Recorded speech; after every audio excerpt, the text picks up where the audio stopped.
કબૂતરબાજીને લઈ અત્યાર સુધીનો સૌથી મોટો ખુલાસો થયો છે। 9 એજન્ટોના નામ ખુલ્યા હોવાનું જાણવા મળ્યું છે। ફ્રાન્સમાં કબૂતરબાજીની આશંકાએ પ્લેનને રોક્યા બાદ એક પછી એક મોટા ખુલાસા યાત્રીઓ અને એજન્ટ્સને લઈને થઈ રહ્યા છે। કબૂતરબાજી પ્રકરણમાં 9 એજન્ટ્સના નામ સામે આવ્યા છે। આ તમામ 9 એજન્ટો સામે તપાસનો ધમધમાટ શરૂ કરી દેવામાં આવ્યો છે। આ સાથે જ જાણવા મળ્યું છે કે પ્રવાસીઓએ એક પણ રૂપિયો એજન્ટ્સને આપ્યો નથી। ટિકિટ, વિઝા ફી સુધી એજન્ટ્સે પૈસા આપ્યા છે। 9 એજન્ટો સામે તો તપાસ ચલાવાઈ રહી છે, પરંતુ આ કૌભાંડમાં કેટલા લોકો સંડોવાયેલા છે તે જાણવા માટે દુબઈ સહિત અન્ય દેશોની એમ્બેસી સાથે સીઆઈડી સતત સંપર્કમાં રહીને તપાસ ચલાવી રહી છે। એ તપાસ અત્યારે ચાલુ છે। સીઆઈડી ક્રાઇમ તરફથી એની તપાસ થઈ રહી છે। કેન્દ્રીય સંસ્થાઓ સાથે આપણે સંકલન કરી છે। અમુક નામો આપણને મળ્યા છે। એ જે લોકોના નામો મળ્યા છે એ લોકોને આપણે સંપર્ક સામેથી કરીએ છીએ અને એ લોકો જવાબ લેવાની પ્રક્રિયા ચાલુ છે અને તપાસમાં પછી જે કંઈ નીકળશે એ અંગે આપણે ચોક્કસ જાણ કરવામાં આવશે। કબૂતરબાજીમાં અત્યાર સુધીમાં 66 લોકોની ઓળખ કરી લેવાઈ છે, જ્યારે સીઆઈડીએ અત્યાર સુધીમાં 50 લોકોના નિવેદન લઈને વધુ તપાસ હાથ ધરી છે। તો આ તરફ વડોદરાની એક શાળામાં વાલીએ વિદ્યાર્થીને મારતા હોબાળો મચી ગયો છે।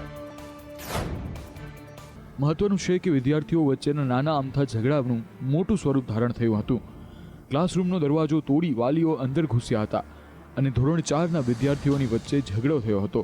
આ બાબત પર શાળાએ પગલાં ન લીધા હતા ત્યારે શાળાની સુરક્ષા અને વ્યવસ્થા ઉપર અનેક સવાલો ઉદ્ભવી રહ્યા છે। આ વચ્ચે વાલીઓએ સમગ્ર ઘટના જે રીતે ઘટી હતી તેના સીસીટીવીમાં બતાવવામાં આવે તેવી માંગ કરી છે। તો શાળાના આચાર્યને સવાલ કરતા તેઓએ જવાબ આપવાનું ટાળ્યું હતું અને તેને કોઈ મોટું સ્વરૂપ આપવાની જરૂર નથી। અકળાયેલા આચાર્યએ વાલીઓ અને મીડિયા સામે સામા સવાલ કર્યા હતા અને ઘટનાનો ઢાંક પીછોડો કરતા સ્પષ્ટ જોવા મળ્યા હતા। ગુજરાતીઓ અને અમદાવાદીઓ, શું તમે ખાવાના શોખીન છો? જરા અહેવાલ જોઈ લો, પછી તમે વિચારજો કે બહાર ખાવા જવાય કે ન જવાય। વાર તહેવારે અને અમથા પણ લોકો બહારનું ખાવાના શોખીન છે અને મોટા નાના કે રોડ પર બેસીને ખાતા રેસ્ટોરન્ટો પર ગુજરાતીઓ અને અમદાવાદીઓ થઈ જજો સાવધાન, કારણ કે અમદાવાદની વધુ એક રેસ્ટોરન્ટમાંથી જીવાત નીકળી છે। આ અંગે માહિતી મળતા આરોગ્ય વિભાગની કામગીરી સામે સવાલ ઉઠ્યા છે। અમદાવાદના કૃષ્ણનગરની પ્રગતિ રેસ્ટોરન્ટનો આ બનાવ છે કે જ્યાં ગ્રાહકે મંગાવેલી જૈન ડિશમાંથી વંદો નીકળતા ગ્રાહક રીતસરનો ચોંકી ઉઠ્યો હતો। આ મુદ્દે ગ્રાહકે હોટેલ મેનેજરને ફરિયાદ કરતા મેનેજરે ડીશ પાછી લઈને ગ્રાહક સામે દાદાગીરી ભર્યું વર્તન કર્યું હતું।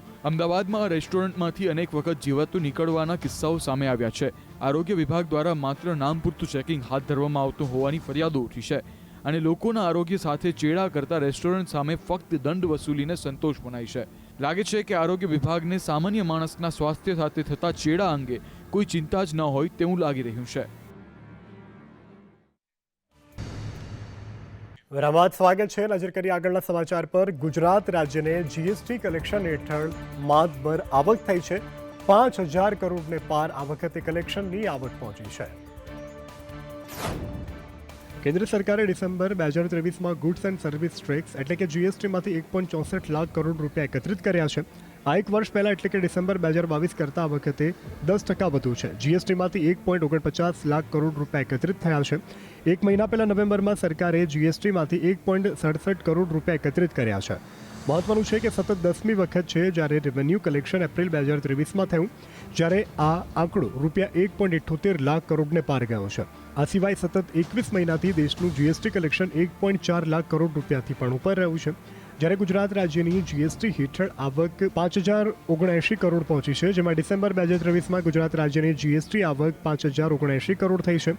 નોંધનીય છે કે સરેરાશ 9મા વર્ષે ગુજરાતની જીએસટી 5,000 કરોડને પાર થઈ છે। રાજ્યમાં પ્રથમ 9 માસમાં એસજીએસટી આઈજીએસટીની કુલ 46,622 કરોડની આવક થઈ છે। આ સાથે ગત વર્ષની સરખામણીએ ચાલુ વર્ષે એસજીએસટીની આવકમાં 15%નો વધારો નોંધાયો છે। સૌરાષ્ટ્ર યુનિવર્સિટીમાં પીએચડીની પરીક્ષામાં ગેરરીતિનો આક્ષેપ કરવામાં આવ્યો છે। એનએસયુઆઈ દ્વારા સૂત્રોચ્ચાર સાથે રામધૂન બોલાવવામાં આવી। હંમેશા વિવાદમાં રહેતી સૌરાષ્ટ્ર યુનિવર્સિટી ફરી એક વખત વિવાદમાં આવી છે।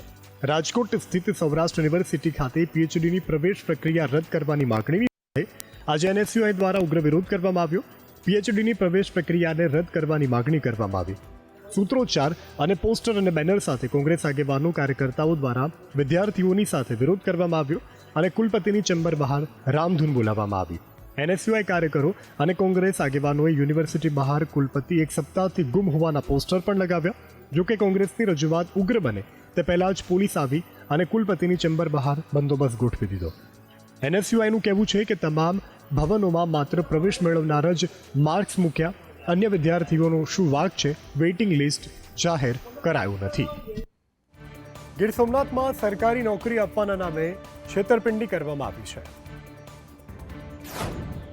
છેલ્લા ઘણા લાંબા સમયથી રાજ્યમાં સરકારી નોકરીઓની પરીક્ષાઓમાં ગેરરીતિ અને પેપર ફૂટવા જેવી બાબતો સાવ સામાન્ય થઈ ગઈ છે અને આ તકનો લાભ લેભાગુ તત્વો ઉઠાવતા હોય છે અને સરકારી નોકરી આપવાની લાલસાએ લોકો પાસેથી રૂપિયા પડાવે છે. આવા કારસ્તાનો અત્યાર સુધીમાં ઘણા સામે આવી ચૂક્યા છે. પણ કહેવાય છે ને કે લોભિયાના ધન ધૂતા રખાય. બસ આ જ કહેવતને ચરિતાર્થ કરતા લોકો યુવકોને ભોળવી અને દીવા તળે સ્વપ્ન બતાવી અને લૂંટ ચલાવી હવામાં ઓગળી જાય છે. ત્યારે આવો જ એક દીવા તળે સ્વપ્ન બતાવતી ઘટના સામે આવી છે. આ ઘટના ગીર સોમનાથની છે, જ્યાં 2 યુવકોએ 5 યુવક અને યુવતીઓ પાસેથી સરકારી નોકરીના નામે 7 લાખ રૂપિયા પડાવ્યા છે. ગૌણ સેવા પસંદગી મંડળ અને જૂનાગઢ કલેક્ટર કચેરીના બોગસ નિમણૂક પત્રો પણ બનાવી આપ્યા. આરોપીઓ જ્યોતિબા ફૂલે નામની એકેડમી ચલાવતા. આ મામલે એલસીબીએ તપાસ કરતા સમગ્ર કૌભાંડનો પર્દાફાશ થયો. એલસીબી દ્વારા જેઠા ઉર્ફે સુભાષ ચૌહાણ અને એસપી ચૌહાણ નામના બંને ઠગબાજોની ધરપકડ કરવામાં આવી છે અને વધુ પૂછપરછ કરવામાં આવી રહી છે.